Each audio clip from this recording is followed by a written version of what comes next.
Bien amigos, estamos de vuelta aquí en Tus Derechos y en esta ocasión nos encontramos con el doctor Javier Valle Riestra, ex congresista de la República. Bienvenido al programa, doctor. Muchas gracias por la acogida y la invitación. Primero cuéntenos, ¿qué es el estatuto parlamentario? Bueno, el estatuto parlamentario significa cuál es la capacidad jurídica, el estatus del congresista, sea senador o sea diputado, los privilegios que tiene y las inmunidades que tiene. Entonces, esto es típico sobre todo de los países de parlamento bicameral. Ahora, el Perú es unicameral en estos momentos, pero sin embargo los congresistas tienen un privilegio, no pueden ser perseguidos judicialmente sin la venia del Parlamento. No pueden ser arrestados salvo la comisión de un delito inmediato perpetrado en ese instante. Así que eso es el estatuto que busca inmunizar y proteger al congresista contra acechanzas del poder por medio de la policía o por medio de otros subterfugios que lo limiten en su acción. Bueno, vamos por partes. Primero usted menciona que nosotros tenemos una sola Cámara. ¿Por qué es que somos uno de los pocos países de Latinoamérica que cuenta con una sola Cámara y no somos bicamerales? ¿Y por qué en casi 200 años esta es una de las pocas ocasiones en que hemos tenido una sola Cámara? En el año 1931 tuvimos una sola Cámara, pero estaba funcionando como Parlamento Constituyente. Después, el año 39, se restauraron las dos cámaras, se repitieron el 45, se repitieron el 56, el 62, el 63, el 80, hasta cuando llegó el golpe del señor Fujimori, que con un criterio de pragmatismo, de tratar de economizar tiempo, mucho más viable era una sola Cámara, pero creó una sola Cámara que, además de ser contra la naturaleza del Parlamento, ha traído pues muchísimos gastos, una burocracia, una serie de empleados, una serie de privilegios para los parlamentarios. Acaba de mencionar una palabra que es clave en este tema, que son privilegios. Muchos piensan que la inmunidad parlamentaria, el hecho de que el congresista no pueda renunciar, son privilegios que tienen los parlamentarios. Bueno, respecto a la renuncia, yo la he combatido, porque yo fui elegido el año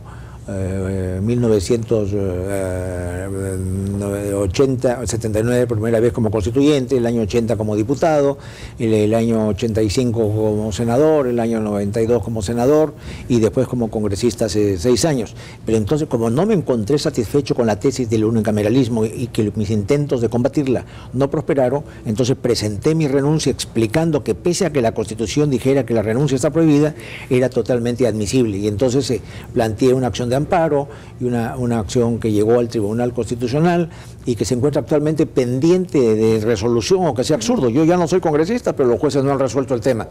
Pero ese privilegio es un privilegio que está buscando evitar que se coaccione al parlamentario para que se vaya, entonces es irrenunciable. Yo lo veía desde otro punto de vista. Los otros privilegios son la irresponsabilidad por sus votos y opiniones, es decir, que un congresista vote en un sentido determinado, sí o no, no es responsable jamás por su forma de votar. ¿Ya? No se le puede perseguir. Persigo a Javier Valle Riestra, persigo a Juan Pérez por haber votado en esta forma. Eso no existe. Y otro de los privilegios es que no pueden ser perseguidos judicialmente, es decir, denuncio al diputado Juan Pérez, denuncio al senador Juan Pérez. No, tiene que haber todo un procedimiento interno para que se vea que esa persecución que se está tramando fuera es viable, tiene algún sustento y no es inconstitucional. Entonces ese es el procedimiento de levantamiento de la inmunidad. La inmunidad puede ser levantada y el diputado o senador ser puesto a disposición de la justicia. Lo que no se puede jamás perseguir o combatir o variar es la irresponsabilidad por votos y por opiniones. Usted hablaba de la inmunidad y es una de las prerrogativas, que así es como se llaman, es una de las más controversiales, porque hemos visto que en estos últimos congresos hay bastantes casos en los que quizás si no existiera la inmunidad sería más fácil investigar. Así es. Bueno, muchas de esas persecuciones han tenido una intencionalidad política y entonces por eso es que no ha sido viable la investigación. pero ha habido muchos casos de congresistas, sean diputados o senadores, de hoy o de ayer, que han sido puestos a disposición de los tribunales y perseguidos, así que eso...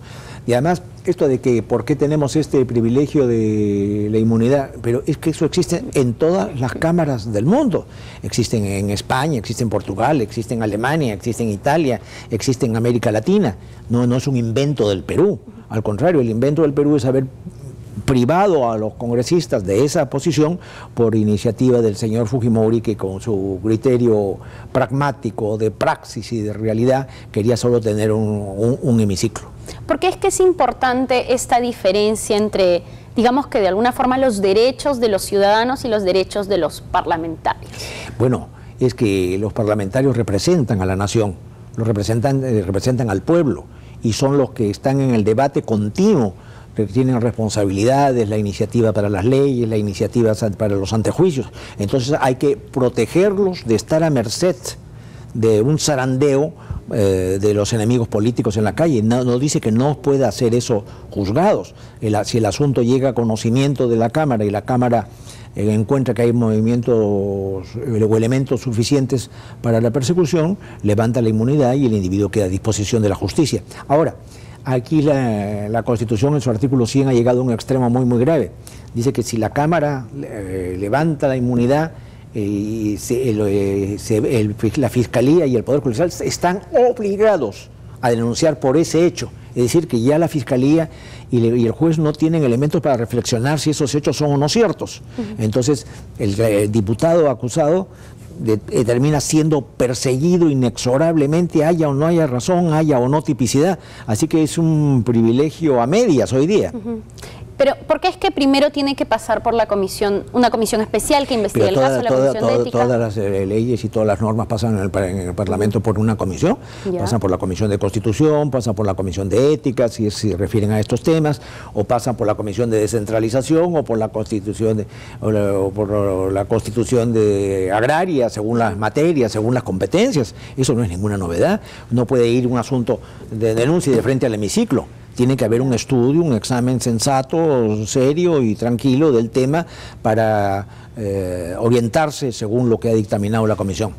Ahora, hay otra figura que también está en el estatuto, que es la vacancia. Sí. Cuéntenos un poco sobre ella, explíquenos de qué se trata. Bueno, la vacancia consiste en los casos en que un diputado o un senador pierde su cargo. Muchas veces puede ser por una acusación constitucional que prospere y le quite el cargo. Entonces el escaño queda vacante a disposición del suplente o del sucesor. La vacancia puede ser la que yo buscaba respecto a mí mismo. Yo quería que se declarase vacante mi escaño porque quería renunciar, atendiendo a que yo ya había sido constituyente, diputado, senador, etcétera, pero se quedó atascada la situación y no marchó. Pero la vacancia es el no privilegio. De eso que tú temes tanto, el privilegio del congresista está ahí dado. Existe la posibilidad de que el parlamentario pierda el cargo y el escaño quede vacante y que haya que llamar a otro convocado por la ley. Así que tiene sus pros y sus contras, su anverso y su reverso, sus diversos márgenes.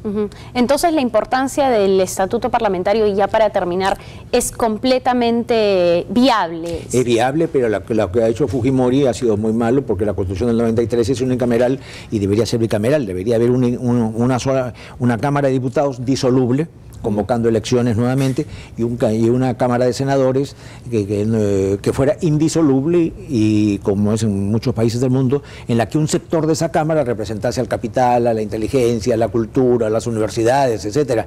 Entonces, como es en Irlanda, por ejemplo. Entonces, pero no se ha podido hacer nada, está atascada. Los congresistas hoy día piensan simplemente en salir retratados en la televisión o en la prensa y no se ocupan de los grandes temas fundamentales del Perú.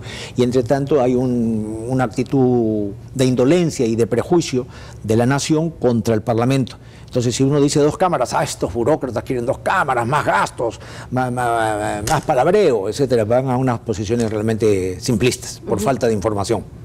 Gracias, doctor, por su presencia. Amigos, nosotros nos vamos ahora a una breve pausa, pero al volver tendremos una entrevista con el doctor César Delgado Guembes, experto en Derecho Parlamentario. No se mueva.